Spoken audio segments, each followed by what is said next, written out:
Hey guys, my name is Jason Patton. I am an 11-year veteran firefighter. I'm also the creator of Fire Department Chronicles. I make funny videos for firefighters. But May is Mental Health Awareness Month. And because of that, I wanted to tell you guys a story about myself, come to you guys with something that's a little more real, a little more honest with how I felt in the past, especially since there's been so many firefighter suicides and so much mental health issues in first responders. Roughly 3 years ago, I was suffering with some depression. I've had some depression issues throughout my life, but for some reason 3 years ago, it became a lot worse than it had ever been.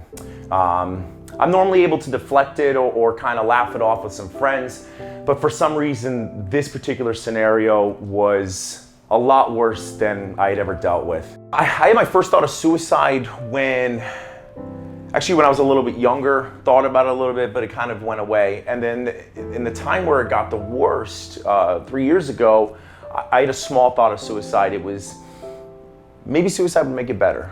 And then as the depression got a little bit worse, as the thoughts got worse, the suicide came up more and more and more. And then I started to fantasize about it. I started to think about it more. I started to think of the different ways that I could kill myself, the fastest ways, so on and so forth. But that last one where I was legitimately sitting or laying on my gym floor, going through the process, I had never actually thought about and envisioned putting a gun in my mouth and pulling the trigger and that being it. That had never come to my brain the way that it did in that moment. And that's when I knew something wasn't right. So I've actually been personally affected by suicide. My dad's best friend killed himself.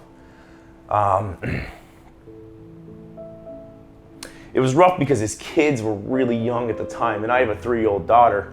And I remember they were getting a divorce, and he wasn't okay with it. So he, instead of trying to work through it or think about his children, he went into the bathroom and shot himself while his family was in the living room.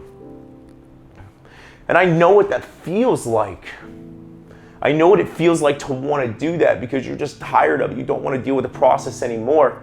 So I felt his pain, and I was young at the time, but I can't imagine leaving my kids because I had to see what his kids dealt with after that.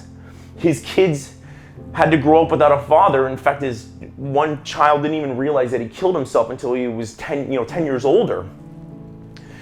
It's not fair. It's not fair, and it hurts me to think that instead of giving it time, working through it, he took the way out, and his family had to suffer because of it. It took me a long time to really come to process this. I've been a firefighter for 11 years, and I've seen a lot of bad things, and I've seen my fellow firefighters kill themselves because instead of talking to each other, instead of doing what was best for themselves, they decided to take their own lives. That should never be the option. If the last option is you talking to someone, that has to be the option. Your brothers and sisters are here for you. You're never alone. You are never alone, and it does not make you less of a man or less of a woman or less of a first responder to talk to the people around you or utilize the people that are there to help you. I promise you are loved. We all are. But you have to utilize that love. You have to let go. I came very close to killing myself, and the only thing that stopped me was I didn't want to be a statistic. We're better than that. Use the people around you. There are numbers out there that you can call. People will always be there to talk to you. Killing yourself is never the option. I hope my story will help you. I hope my story will inspire you to talk to people, to laugh about stuff, but always seek the end result, which is peace. Thank you so much for listening to my story.